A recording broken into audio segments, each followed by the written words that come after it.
When can you add live plants to your aquarium? Starting with live plants was a big step for me when I started.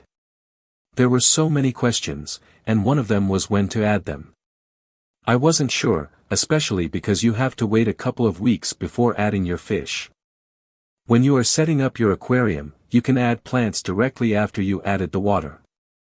In this video I will teach you everything you need to know about the effect of live plants on the aquarium cycle.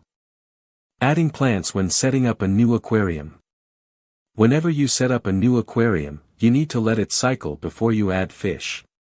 What this means is that the aquarium needs to grow a colony of beneficial bacteria that allow the aquarium to break down the toxic ammonia into less toxic nitrate. These bacteria take about 6 weeks to establish into your filter, gravel, and pretty much all other things in your aquarium. The beneficial bacteria only grow when there is a little bit of ammonia in the tank. This is because they feed on it. Just like when there would be fish in the aquarium that poop and therefore produce ammonia. Now there are different ways to add ammonia during the cycle stage. I always add a little bit of fish food that will start to rot and produce the ammonia I need. And next to that, I immediately add live plant to the tank. Because live plants always need some time to establish themselves in a new tank, new water, new light, new parameters, most of the time they will melt a little. This means that they will drop a couple of leaves before replacing them with new growth. And that helps start our nitrogen cycle, because those leaves and other organic material the live plants add to the water are good source for some extra ammonia. Remember that this does not mean that your cycle is done in a couple of days, you still need to wait for about 6 weeks before your aquarium is ready to handle fish. Tip: do not add many fish at once. Instead, start slowly with just a couple of fish and buy more later. This is to make sure your tank does not get overloaded. Some constraints. So you can add plants from the start. But there are just a few things you should keep in mind. First, the obvious one, you need to have some form of aquarium light present. This is because live plants need light to grow and will die without it. Now there are low to medium light plants like Anubias and Java fern, whereas other plants might need medium, high light intensity.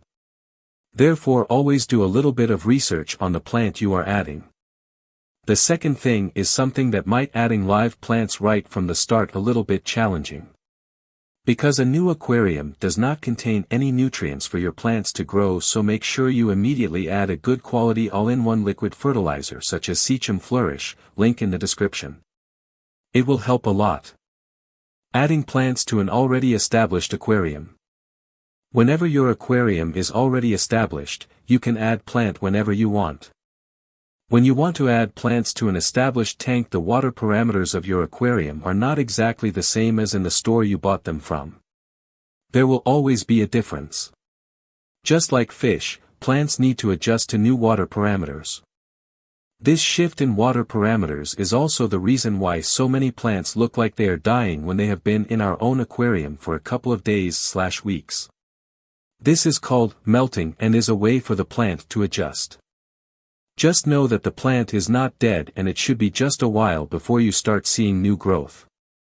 Plants might die after adding due to immersed growth. The reason a lot of live plants melt after adding them to your aquarium is because they were grown immersed, which means partly underwater. Most of the times only the roots and soil was underwater, and the stems and leaves of the plant were exposed to air. Now there are pros and cons to immersed growth compared to submerged, immersed, growth. It is way cheaper for the nursery to grow the plants immersed. There also are no algae on the plants, and when exposed to air have all the CO2 they need. The cons of immersed growth are the fact that the plants will die down when you start to grow them in your aquarium. The leaf structure will completely change. Preparing live plants before adding them to the aquarium. When you are going to add some plants to your aquarium, I have made it a habit to give the plants a good and thorough rinse under the tap. I always do this to rinse of any snails and snail eggs that I do not want to have in my aquarium. I recommend you do the same. I have had a snail infestation in the past and solved it by introducing Helena assassin snails that hunt down all the tiny pest snails. Also, I recommend you try and get the most out of the plants that you buy in the store. Some plants you can split into multiple smaller plants to spread them out more equal. Here is what I mean. This plant you can easily pull apart into about 3 bunches on plants. Thank you for watching.